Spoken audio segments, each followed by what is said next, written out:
In 1965, you and I met in Lagos.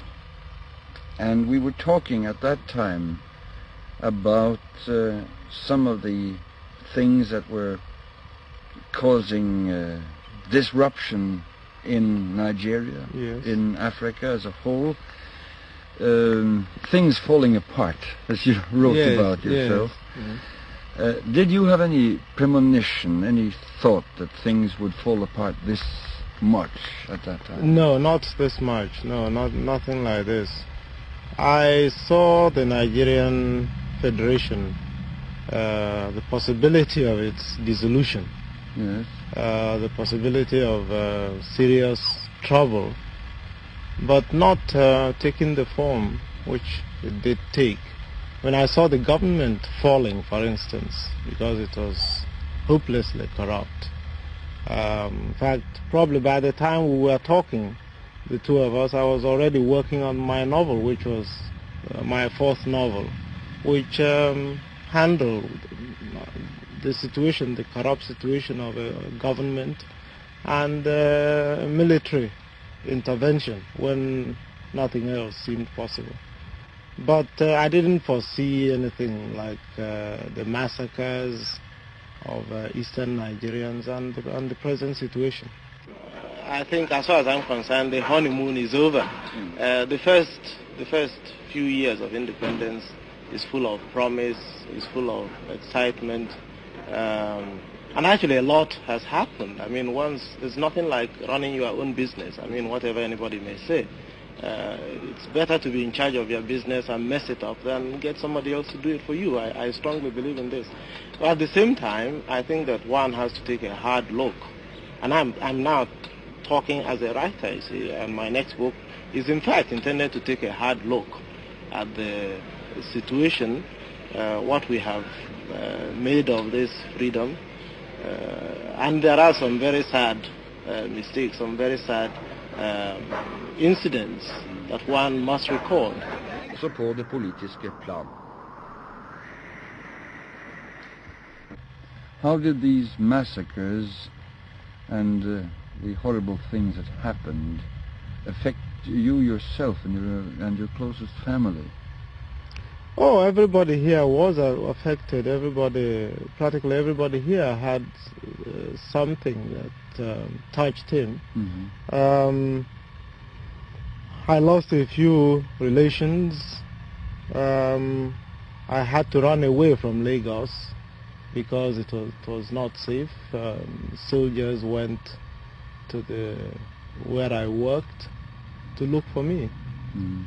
So I still gave the thing 2 weeks to make sure whether it was just a handful of people getting out of hand. But it wasn't. It seemed like a well-planned and coordinated program, so I fled like many other people. You lost a brother, didn't you? Yes, in the army in Ibadan, a young fellow was killed. What do you think of the reaction abroad in the outside world to the situation here in Biafra? Well, to begin with, one was very much disappointed in the early stages at the lack of appreciation of the issues. I mean, one ran into arguments about the importance of federations, that sort of thing. And this I find extremely infuriating, that in the face of what has happened and was happening, that the argument should turn on the virtues of a federation, unity. Now it seems to me to be terribly wrong to put systems of government over the welfare of men. It seems to me that governments are designed to serve and preserve men and society.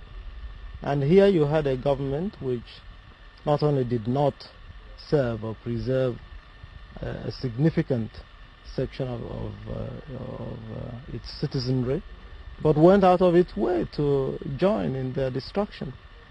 And still people talk about the virtues of unitary government or unity or federation. I think this is outrageous.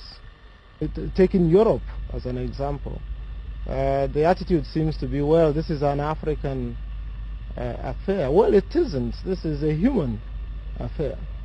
It is all right to give Africa, since this is right at its doorstep, the first option.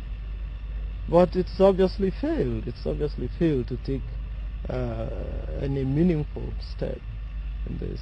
And it would have appeared to me, I would have thought, that the rest of the world would then see the problem and deal with it as a human problem. We are not only Africans, we are in the world as well. African independence is a myth. You see, there's really very little independence here. When people say, for instance, this is an African problem, let's leave it to them, they are being dishonest. When Britain says, for instance, this is an African problem, or Wilson says this is an African problem, he is being grossly dishonest, because if they thereafter left the matter to Africans, it would be another matter.